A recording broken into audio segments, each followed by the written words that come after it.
हम लोग ये वाली बात बहुत पहले से बचपन से जानते कि यो यो हनी सिंह ने इल्यूमिनाटी ज्वाइन कर लिया और इल्यूमिनाटी ज्वाइन करने के बाद जिसके बाद उनको इतना मैसिव सक्सेस मिल गया एंड उनका बड़े लोगों के साथ उठना बैठना भी शुरू हो गया। एंड चाहे यो यो हनी सिंह के गाने बहुत अच्छे हो या फिर एवरेज, उनके गाने सुनने के लिए यूट्यूब जैसे एप्लीकेशन को क्रैश कर डालते थे उस टाइम के, क्योंकि यूट्यूब इतना ज्यादा बड़ा नहीं था 2012 या 13 में कि वो इतने ज्यादा ट्रैफिक झेल पाए, वो इतने ज्यादा ट्रैफिक को मैनेज कर सके। उस टाइम के लोग ना यो यो हनी सिंह के गाने सुनने के लिए पागल हो रखे थे। मतलब उस टाइम के लोग यो यो हनी सिंह के गाने सुनते रहते थे, डाउनलोड करते, शेयर करते। तो उसकी वजह से यूट्यूब जैसे एप्लीकेशन क्रैश हो गई थी। इतना ज़्यादा मैसिव सक्सेस मिलने के बाद 2015 में एक खबर आती है कि यो यो हनी सिंह ने इल्यूमिनाटी छोड़ दिया है एंड उनका भी बैड टाइम चालू होगा। एंड गाइस अजीब बात ये है कि ठीक उसके बाद उनका बैड टाइम शुरू है। वो मोटे हो गए, उनके हेल्थ खराब रहने लगे, बेसिकली उनका बैड टाइम शुरू हो गया था। एंड धीरे धीरे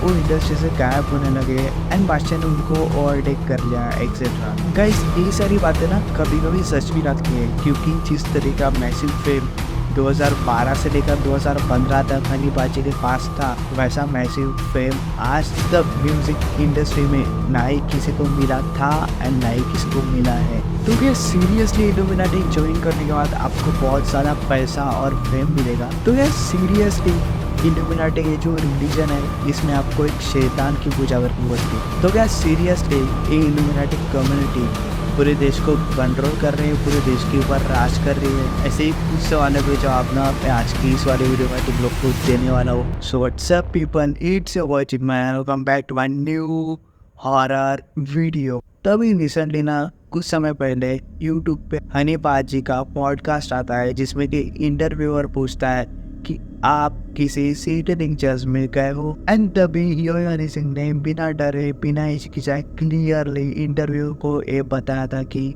हाँ मैं सीटेनिक चर्च में गया था। देन उन्होंने आगे की सारी बातें बताई कि कैसे एक फीमेल इल्यूमिनाटी मेंबर ने उनको इम्प्रेस कर दिया उनके ट्रिक से एंड वो काफी ज्यादा इम्प्रेस होने के बाद उनको कैसे कन्विंस कर दिया सीटेनिक चर्च में जाने के लिए। एंड सीटेनिक चर्च में जाने के बाद उनको इल्यूमिनाटी की मेंबरशिप ऑफर करी गई। एंड उसी पॉडकास्ट में ना उन्होंने ये वाली बात भी क्लियर कर दी थी कि मैंने तभी इल्यूमिनाटी का ऑफर रिजेक्ट कर दिया था। ये सारी बात उन्होंने इंटरव्यू में बताई थी। एंड देन उन्होंने ये वाली बात भी बता दी थी कि पता नहीं क्यों उस सैटेनिक चर्च में बहुत ज्यादा अट्रैक्टेड हो गया था उस एनर्जी की तरफ, बहुत ज्यादा अट्रैक्टेड हो गया था इल्यूमिनाटी कल्चर की तरफ। देन मैं उसके बारे में रिसर्च करने लगा, उसके बारे में पढ़ने लगा, क्योंकि उन्होंने इनडायरेक्टली उनको बहुत ज्यादा स्पेशल और यूनिक चीजों का ऑफर दिया था। मे बी वो पैसा और फेम ही हो सकता है, बट क्या ये सारी बातें सच है जो कि अभी अभी हनी सिंह ने कही है? ऐसे ही कुछ सवालों के जवाब ना मैं आज की इसी वीडियो में दे देता हूँ। स्पेशली ए वाला सवाल, क्या इल्यूमिनाटी रियली इतना ज्यादा फेम और पैसा देती है? अब आते हैं सबसे पहले सवाल की तरफ कि आखिर सैटेनिक चर्च क्या होता है, आपको कहाँ पे देखने को मिलती है, इसका एग्जैक्टली एड्रेस कहाँ पे होता है? ये जो सैटेनिक चर्च होते हैं काफी ज्यादा अबेंडेंट प्लेस पे होते हैं, काफी ज्यादा अननोन प्लेस पे होते हैं, जो कि आपको इजीली पता ना चले। एंड ऐसे भी हो सकता है कि अभी आप जिस होटल में रुके हो उसी बेसमेंट में एक सैटेनिक चर्च ऑपरेट हो रहा हो, एंड अभी आप जिस घर में रह रहे हो पास में उसी जगह पे एक सैटेनिक चर्च हो। लेकिन कभी कभार ये जो लोग इसको अनकवर करने का ट्राई करते हैं वो एक तो जिंदा नहीं बच पाते या फिर गायब हो जाते हैं इंडस्ट्रीज। अब आते हैं उस दूसरे सवाल की तरफ, क्या सच में इल्यूमिनाटी इस पूरी दुनिया को कंट्रोल कर रही है, इस पूरी दुनिया के ऊपर राज कर रही है? देखिए अभी इस सवाल का जवाब ना मैं एक थ्योरेटिकल वे से देना चाहता हूँ, एक कॉन्स्पिरेसी थ्योरी के प्रोसेस से देना चाहता हूँ कि हम लोग ये वाली बात ना बहुत पहले से जानते हैं, शुरुआत से जानते हैं कि हम इंसानों को जो कंट्रोल कर रहा है वो है गवर्नमेंट हमें शुरुआत से हैंडल कर रही है, हमें मैनेज कर रही है, हमें कंट्रोल कर रहे हैं बेसिकली। लेकिन क्या ऐसा भी नहीं हो सकता कि गवर्नमेंट को भी कोई ना कोई कंट्रोल कर रहा है? उन्हें कोई ना कोई फंड तो कर रहा है, आपको पता है, उन्हें कोई ना कोई तो फंड कर रहा है, इतने ज्यादा अमाउंट के लिए, इतने ज्यादा कंट्री को संभालने के लिए कोई ना कोई तो फंड कर रहा है। गवर्नमेंट के ऊपर भी कोई ना कोई लोग तो बैठे जो कि गवर्नमेंट को कंट्रोल कर रहे हैं, लेकिन कभी कभार हम लोगों को इसके बारे में ज्यादा पता नहीं चल पाता, ज्यादा मीडिया में इसकी बातें आ नहीं पाती। ऐसे बहुत सारे कॉन्फ्रेंस थ्योरी का कहना है, ऐसे बहुत सारे लोगों का कहना है कि गवर्नमेंट को और कोई कंट्रोल नहीं कर, बल्कि बड़े बड़े ऑर्गेनाइजेशंस के मालिक गवर्नमेंट को कंट्रोल करती है, गवर्नमेंट को फंड करती है, गवर्नमेंट को चलाती है बेसिकली। जैसे कि Jeff Bezos, Bill Gates, Elon Musk या फिर मुकेश अंबानी, जिनके पास बहुत ज्यादा पैसा है गवर्नमेंट को फंड करने के लिए, गवर्नमेंट को चलाने के लिए, गवर्नमेंट को कंट्रोल करने के लिए और अपने फायदे के लिए, अपने प्रॉफिट के लिए गवर्नमेंट को मूव करती है जस्ट लाइक अ पपेट। हो सकता है, क्या ऐसा भी हो सकता है कि इन सारे लोगों के ऊपर भी, इन सारे बड़े बड़े ऑर्गेनाइजेशन के मालिकों के ऊपर भी कोई ना कोई है जो कि इनको भी कंट्रोल कर रहा है? हो सकता है। This is where the Illuminati enters. देखिए अभी इल्यूमिनाटी होता है, इल्यूमिनाटी एक सीक्रेट सोसाइटी है जो कि अपना सारा काम पर्दे के अंदर करते हैं, जो कि अपना सारा काम छुप के करते हैं, जो कि अपना सारा काम हिडन वे में करती है। एंड इनका काम एक सिंपल सा है, कंट्रोल बनाए रखना, किसी पर भी कंट्रोल बनाए रखना, किसी एक पर्टिकुलर कंट्री पे, किसी एक प्राइम मिनिस्टर पे या फिर ऑर्गेनाइजेशंस के मालिक पे कंट्रोल बनाए रख। ये लोग ना सालों से यही कर रहे हैं, शायद आगे जाके भी ये लोग यही करेंगे। जब मैं इस कंटेंट के बारे में रिसर्च कर रहा था ना, तो एक हिडन वे से मुझे काफी इंटरेस्टिंग बात पता चली, काफी अजीब बात पता चली, जो कि मैं आपको भी बताना चाहूंगा कि जो इल्यूमिनाटी के मेंबर्स होते हैं या फिर कोई भी सीक्रेट सोसाइटी के मेंबर्स होते हैं, एक जो भी काम करते हैं सिर्फ और सिर्फ फन के लिए करते हैं, सिर्फ और सिर्फ मजे के लिए करते हैं। क्योंकि ये जो मेंबर्स होते हैं, ये जो लोग हैं, इन लोगों के पास पैसा है, इन लोगों के पास खुद का नाम है, इन लोगों के पास पावर है, इन लोगों के पास बड़े बड़े लोगों का कांटेक्ट है, तो भी इनको सिर्फ फन चाहिए। जब सारी चीजें सेटिस्फेक्शन देना बंद करते हैं तो लास्ट में एक ही चीज बचती है, जो कि है फन, जो कि है मजा। क्योंकि पैसा तो कमा लिया हमने, सब कुछ चीजें कर ली दुनिया में, अब सिर्फ एक ही चीज बची है, जो कि है फन। सालों पहले नेटफ्लिक्स में एक सीरीज आई थी स्क्विड गेम कर। स्क्विड गेम के लास्ट 1-2 एपिसोड में काफी ज्यादा अजीब चीज दिखाई गई थी, काफी ज्यादा इंटरेस्टिंग चीज दिखाई गई थी, जिसके के ऊपर किसी ने इतना ज्यादा फोकस नहीं किया होगा, लेकिन अभी मैं तुम लोगों को बताना चाहता हूँ। शायद आप घड़ी से घड़ी जोड़ दो इल्यूमिनाटी और एक चीज की। गाइस, उस एपिसोड में ये बताया गया था कि कमरे में कुछ गेस्ट बैठने के लिए, किसी का भी चेहरा आप देख नहीं सकते हो कि उन सब लोगों ने किसी जानवर का मास्क पहना रहता है, एंड वो लोग उस कमरे में बैठ के शराब पीते रहते हैं एंड बैटिंग कर एक गेम को देख के, जिसके अंदर इंसान वो गेम खेल रहे हैं एंड जो बाहर जाता है वो मर जाता है। ये लोग वो गेम इस तरीके से देख रहे थे, इस तरीके से एंजॉय कर रहे थे, जिससे कि बहुत नॉर्मल सी चीज है उनके लिए। ये वाली चीज ना,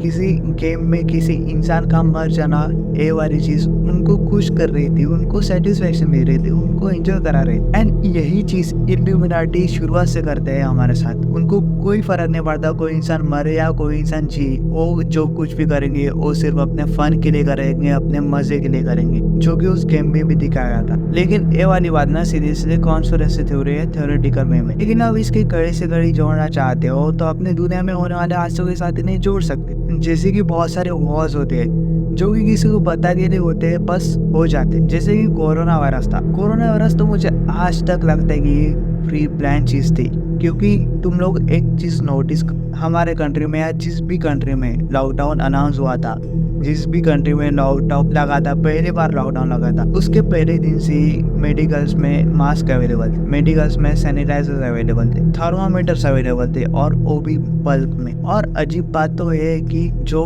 कोविड टेस्टिंग वाला थर्मामीटर था ना, उसमें आज तक कभी भी डिफॉल्ट नजर नहीं है। ये सब कुछ ऐसा दिख रहा था कि ये सारी चीजें बहुत पहले से प्लान थी। मानो या ना मानो, ये बात थोड़ी अजीब है। इस समय अगर आप अपना दिमाग लगाना चाहो इस चीज, तो बहुत सारे कड़ी से कड़ी जोड़ सकते हैं। ये भी एक प्री प्लान चीज हो सकती है, जो कि शायद से किसी ना किसी सीक्रेट सोसाइटी ने ही करी हो।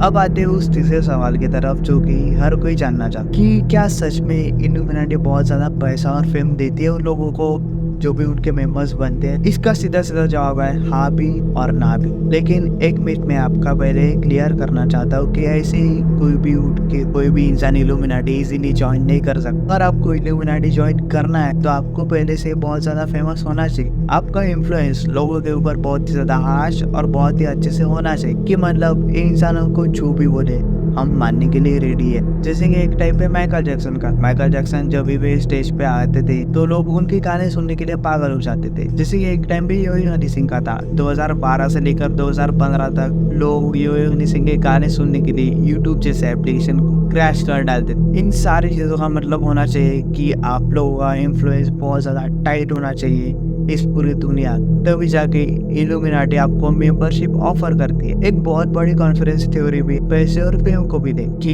इल्यूमिनाटी कभी भी किसी को भी पैसे देने के लिए रेडी नहीं हो। इल्यूमिनाटी पैसा और फेम भी उसको ही देती है जिसकी के अंदर पोटेंशियल हो आगे जाके बढ़ने की या लोगों को इन्फ्लुएंस करने। इल्यूमिनाटी जो भी करते हैं वो अपने फायदे के लिए करते हैं। सीरियसली ऐसा कभी भी नहीं हुआ है कि कोई भी इंसान जो कि बहुत ज्यादा गरीब हो, जिसको कोई नहीं जानता है एंड जिसको भी फेम और पैसा चाहिए, उठ के चला गया इल्यूमिनाटी के पास एंड मेंबरशिप ले ली। ऐसा कभी भी नहीं हुआ है। कुछ सिलेक्टिव लोगों को ये चीजें मिलती है एंड वो खुद इल्यूमिनाटी के कम्युनिटी मेंबर्स डिसाइड करते हैं कि किसको हम लोग अपनी मेंबरशिप ऑफर करें, किसकी वजह से हमें फायदा होगा। तो इसी पर एक मीथ है कि इल्यूमिनाटी बहुत ज्यादा पैसा और फेम देती है। कुछ ही सिलेक्टिव लोगों को ये चीज मिलती है। शायद ये भी नहीं हो सकता है, शायद ये भी हो सकता है कि इसमें बहुत ज्यादा कॉन्स्पिरेसी थ्योरीज हो जो कि आगे के वीडियोस में मैं डिस्कस करना पसंद करूंगा। अंत में मैं सिर्फ इतना ही कहना चाहता हूँ कि इल्यूमिनाटी जो भी करती है वो सिर्फ अपने फायदे के लिए करती है एंड क्या पता उसमें थोड़ा बहुत फायदा आपका भी निकल जाए। लेकिन इल्यूमिनाटी के साथ आपको कभी भी दुश्मनी नहीं करनी चाहिए, और आपने उनके साथ थोड़ी भी दुश्मनी कर ली